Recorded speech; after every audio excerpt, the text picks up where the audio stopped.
So, what are we doing today? Well, we're sowing seeds today. I didn't get it done yesterday because it didn't look like rain, and if I just put it in the soil without rain, I'm afraid that it won't, it'll just get eaten by the birds, even though I'm going to try to rake over it. So, when you sow something, you reap what you sow, right? I think that's a Bible deal. And I flunked Sunday school because I pretty much didn't have too much attention span. I wanted to go out and play, so they pretty much kicked me out of Sunday school. I wasn't a very good student back then. But I do believe that your efforts will be rewarded. And that's what the farm's all about. And a little bit, that's what YouTube's all about for me too. So I guess there's a little like National Enquirer type current events going on YouTube. There's some more, well, viewed, a lot more viewed, like 1 million viewers plus, almost 1 million, I think.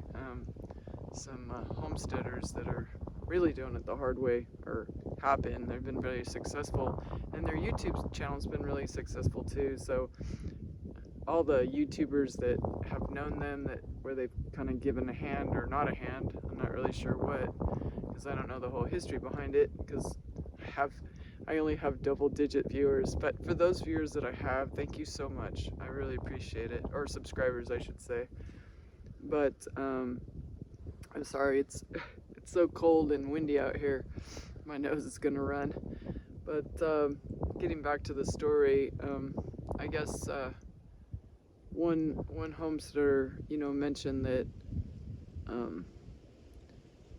they do it for the joy of being on YouTube and to help other people, not so much for the viewership, which it ultimately does boil down to the more viewers you get, the better off you are on YouTube. And if you kind of got a type A personality, it's almost like it's a challenge sort of to get those viewers and things like that.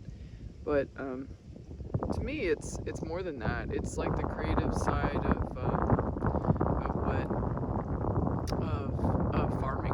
It's sharing my farming experiences, and it's almost like a daily diary and on video, which I'm a little bit nervous about, because it's kind of like how actors and actresses, they don't like to see themselves when they were younger because now they're older. So well, I'm kind of already older, so I guess I won't mind, but I'm sure when I'm older I'll think that I was younger, so that may not work. But anyway, so what are we doing today? We're gonna sow some rye, because I think that the winter weather with some rain will help me clear up this barren land around the pond. I'm gonna have to take it off this tripod because I don't have the best of photo equipment, but that's all bare dirt that goes straight into the pond itself.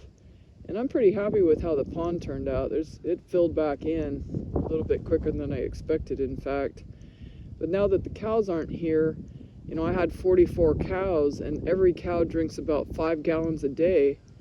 So that's quite a bit of water they would take out of this pond, which was really a good thing, because on the far side, the water would go over that levee, and then it was creating kind of a channel, like its own spillway, because this pond itself doesn't have a spillway, which if you have any choice at all, try to make a pond with a spillway, or at least if you're looking for land, look at that possibility of no spillway and what could eventually happen. Because the cows, if you just put them on a pond, they will eventually, every time they go down for a drink, they push a little bit more of sediment into the pond. And I live near a road, and even that dust filters over to the road. So here's the dirt itself that I'll be trying to rake up and put seed down in. And I'll just show you my little cheapy method, which basically consists of raking it as fine as I can get it, and then taking a little hand spreader and then raking a little dirt over it and hope that it rains, because after all, Mother Nature is what kind of dictates what you do here on the farm, or any farm for that matter. Well, my back was turned. Dylan figured he was at the seed buffet and he was going to help himself to rye seed. So I need to watch him as well. Well, they say every cattle farmer is really a grass farmer. And now I guess the term is you're actually microorganism farmer. But I'm going to start with the grass part. I bought some annual rye here. And I really didn't know what I was buying.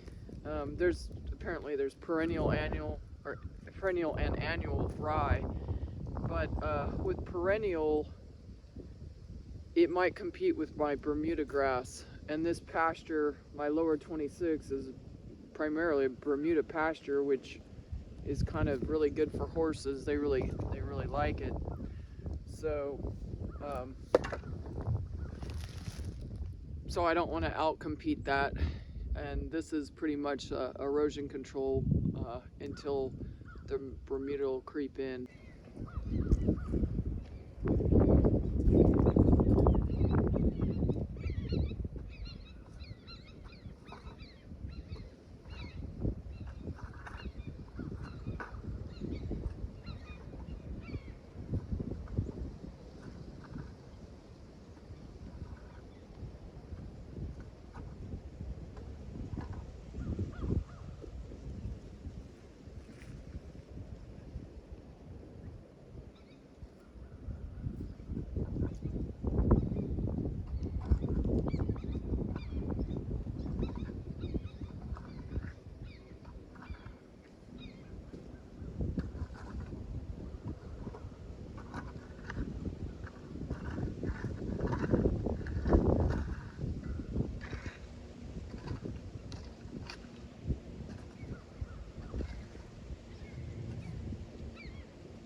So I didn't want to bore you too much with me toiling in the dirt. That's a slow way of doing dirt work. But I managed to keep Dylan out of the bag, and I put quite a bit of seed down. It did start to drizzle, and so I just pretty much wrapped it up for the day. And it was kind of miserable out there in the wind, and it was cool. So I did want to mention that that rake I was using, that's like a Lowe's hand rake. And what's really nice about their hand tools is that they give you a free replacement on them, like no questions asked. So I managed to break my rake twice, and you just go into Lowe's and they give you a new one. So if I've added to any of your entertainment or knowledge, please give me a like and subscribe. I'd really appreciate it. Thank you. Bye.